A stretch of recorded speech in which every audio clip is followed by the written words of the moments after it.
Bonjour tout le monde et bonne année. Aujourd'hui nous allons parler d'un sujet que j'affectionne particulièrement puisque nous allons parler football américain. Au passage, ça c'est pas pour faire peur, c'est pour empêcher que les reflets sur le terrain aveuglent les joueurs, d'accord ? C'est esthétique peut-être un petit peu, mais c'est aussi très pratique. J'ai été surprise l'année dernière en m'apercevant que TF1 avait diffusé le Super Bowl pour la saison 2020. Donc pour ceux qui l'ont raté ou qui n'ont pas compris grand chose à ce qui se passait sur le terrain, voici un petit guide pour vous aider. Le football est le sport numéro 1 aux États-Unis et il est joué dans toutes les catégories, aussi bien les enfants que les adultes. Et bien sûr professionnellement. Et la catégorie la plus populaire est probablement le college football, le football, et quand je dis football, je comprends bien sûr football américain, donc et le football joué à l'université. Mais aujourd'hui, on va parler de mon football préféré, le football professionnel. Alors, je répète et à partir de maintenant, quand je dis football, vous comprenez football américain, d'accord ? C'est pas du foot, c'est du football, d'accord ? Il y a 32 équipes au niveau national aux États-Unis. Elles sont divisées en deux conférences, de chacune 18 équipes. La NFC, la National Football League, et l'AFC, l'American Football League. Chaque conférence est divisée en 4, nord, sud, est, ouest. Par exemple, mon équipe préférée, les New Orleans Saints, sont une équipe de la NFC, de la National Football League, donc de la Ligue nationale de football, du sud. Chaque année, à peu près de la fin août à peu près la fin décembre, toutes ces équipes s'affrontent dans leur propre conférence. Les champions du nord, sud, est, ouest de chaque conférence, plus les 3 meilleures équipes en dessous d'eux, toujours dans chaque conférence, pour un total de 14 équipes, s'affrontent dans les séries éliminatoires dont la finale est appelée le Super Bowl. Il y a donc 3 périodes de jeu. La pré-saison, durant laquelle les équipes qui comptent environ 90 joueurs testent et s'entraînent avec les anciennes et les nouvelles recrues et font les ajustements nécessaires.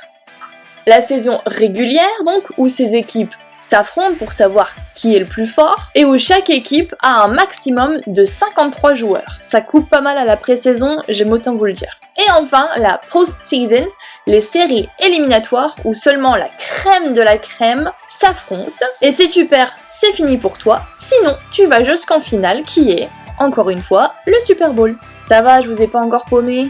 Pour ce qui est des règles, c'est assez simple. Les équipes sont attaquantes ou défendantes, chacune leur tour. Le but des attaquants est d'amener la balle jusqu'au bout du terrain pour marquer ce qu'on appelle un touchdown.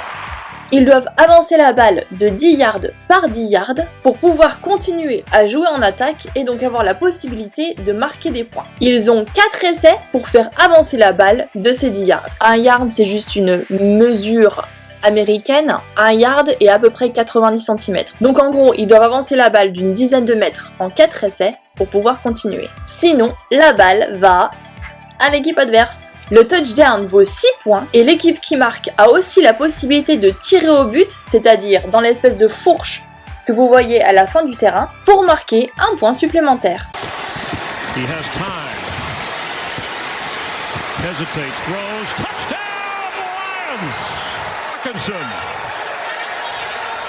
And I have to tell, sportsmanlike conduct penalty brings the kick back. Matt Prater for the win with double zeros on the clock.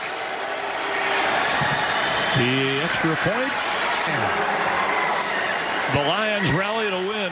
Ils peuvent aussi risquer de rejouer la balle une dernière fois et marquer dans ce cas-là 2 points. S'ils n'arrivent pas jusqu'au bout mais qu'ils sont suffisamment prêts, ils peuvent tirer la balle, donc toujours dans la fourche, pour marquer 3 points.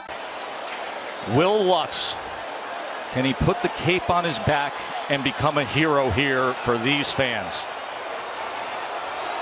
58-yard attempt for the win! Got it! Le joueur clé de l'attaque s'appelle le quarterback. C'est lui qui va passer ou lancer la balle à ses collègues qui vont la rattraper et courir le plus vite et le plus loin possible pour avancer.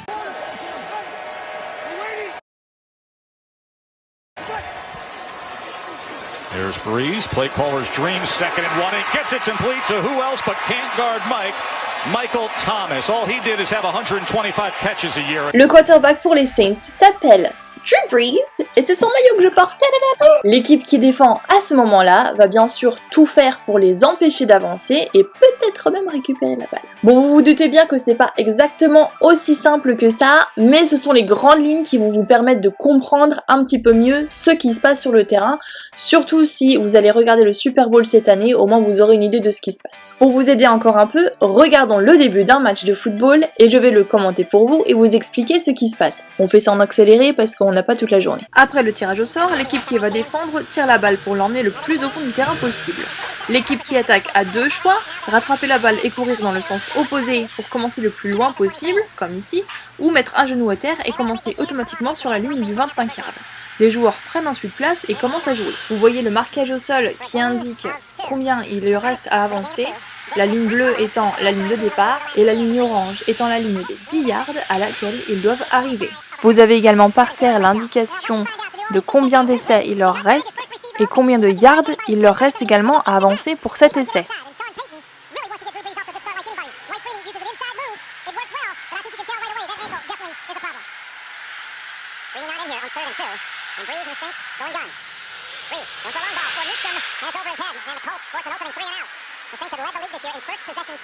N'ayant pas réussi à compléter les 10 yards en 3 essais, plutôt que de tenter de jouer la balle une 4e fois et de peut-être perdre la balle, ils décident de punter, c'est-à-dire qu'ils vont tirer la balle de l'autre côté du terrain. Le problème, quand on ne réussit pas à avancer de 10 yards au bout de 4 essais, c'est que peu importe où on est sur le terrain, la balle reste où elle est mais elle change de camp. Donc si on est près du camp adverse, c'est un avantage pour eux. Il est donc conseillé de punter, c'est-à-dire de faire comme si on recommençait, sauf que c'est l'équipe adverse qui commence, mais dans ce cas-là, elles vont commencer à l'autre bout du terrain, là où est-ce que eux-mêmes vont attraper la balle. La balle est maintenant à l'autre équipe qui va elle-même essayer d'avancer petit peu par petit peu et d'éventuellement marquer des points. Il y a 22 joueurs, 11 dans chaque équipe, à tout moment sur le terrain, mais les équipes comptent un maximum de 53 joueurs pendant la saison régulière. Ça peut paraître beaucoup, mais il faut se souvenir que le football, c'est un sport assez violent et que les blessures sont fréquentes. Il y a donc toujours 2 ou 3 joueurs pour chaque position. Cette saison est une saison record en ce qui concerne les blessures en tout genre, parce qu'avec le Covid, les joueurs n'ont pas pu s'entraîner et se préparer comme ils l'auraient dû. La pré-saison a même été annulée. Un corps moins préparé est un corps plus sensible et donc plus voué aux blessures. Au milieu des épaules foulées et des commotions cérébrales, c'est sans doute le quarterback des Cowboys, Dak Prescott, qui nous a le plus impressionné cette année en se faisant une fracture impressionnante de la cheville en début de saison. Prescott breaks the tackle. He picks up a total of 9 more. Oh no! Oh no! Oh, if you're a Cowboy fan right there, but oh that. Oh, one of those you don't want to see. Great kid, and I know a lot of people love him in the organization. I've been around him. He's a great leader for that football team.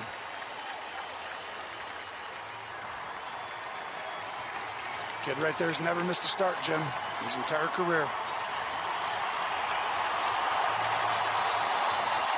Je vous rassure, il a été opéré presque aussitôt et il est en rééducation et il s'en sort très bien, il fait même des pubs, alors c'est que ça va. Pour devenir un joueur de la NFL, il faut du talent et bien sûr se faire repérer par les managers et agents des équipes. Mais ce n'est pas tout. La NFL attend de ses joueurs qu'ils se conduisent avec le plus haut degré d'esprit sportif et de moralité. Si vous avez tendance à chercher la bagarre ou à vous faire remarquer par les autorités, il y a de grandes chances que vous ne restiez pas joueur professionnel très longtemps. La plupart sont des pères de famille loyaux qui s'investissent dans leur communauté. Beaucoup d'entre eux sont philanthropistes, créent leur propre fondation ou se font le porte-parole d'une cause ou d'une autre. Par exemple, Drew Brees est le fondateur d'une association, la Brees Dream Foundation, qui aide pour la prise en charge des soins médicaux dans les milieux défavorisés. Cette année, la NFL en entier se fait le porte-parole du mouvement Black Lives Matter et vous pouvez lire des messages tels que « Arrêtons la haine » ou encore le nom de victimes de violences policières noires au dos des casques des joueurs et sur les pulls et casquettes des entraîneurs et des coachs. On a vu aussi émerger depuis quelques années un mouvement qui s'appelle My Cause, My Clits, Ma cause, mes crampons. Les joueurs se font faire des chaussures personnalisées à l'effigie d'une cause qu'ils supportent. Ils les portent pendant quelques entraînements et surtout pendant un match. Ils les vendent ensuite aux enchères et les gains sont reversés à la cause supportée par les crampons. Ceux-ci sont les chaussures que Drew Brees a portées pour venir en aide à Ellen DeGeneres et son association pour la sauvegarde des gorilles. Au passage, Ellen DeGeneres vient de la Nouvelle-Orléans et elle est très amie avec Drew Brees. I've had a lot of amazing athletes on this show, and so I thought I would bring one out right now. So please welcome my friend Drew Brees.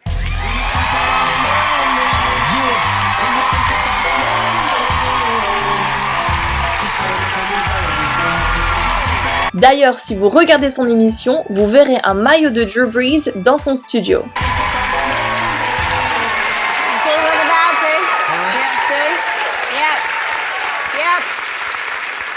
Oui, je parle beaucoup de Drew Brees, mais écoutez, on est fan, on l'est pas.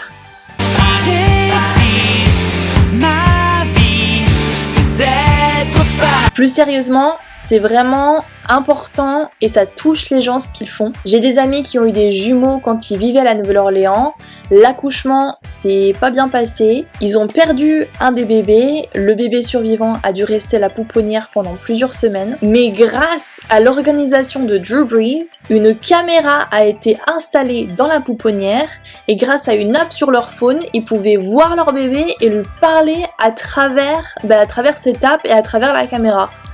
Donc ça c'est, moi c'est quelque chose de très personnel et ça me touche vraiment beaucoup. J'ai aussi une connaissance qui est un linebacker pour les Dauphins de Miami et l'année dernière il est allé distribuer des jouets dans un orphelinat pour Noël. Ils ont tous quelque chose un petit peu comme ça, des fois c'est pas forcément des grandes organisations mais ils sont tous impliqués d'une manière ou une autre dans leur communauté et c'est ça qui est super quoi, c'est de l'énergie positive. Bref, revenons au football. Oh.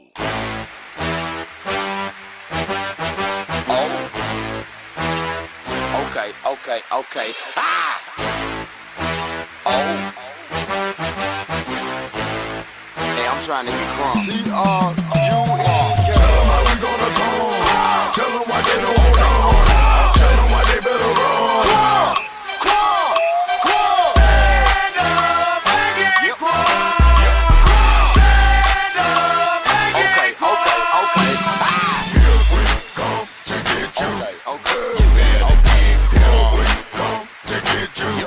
A little bit more. Here we come to get you. Okay. You better get crunk. Come to get you.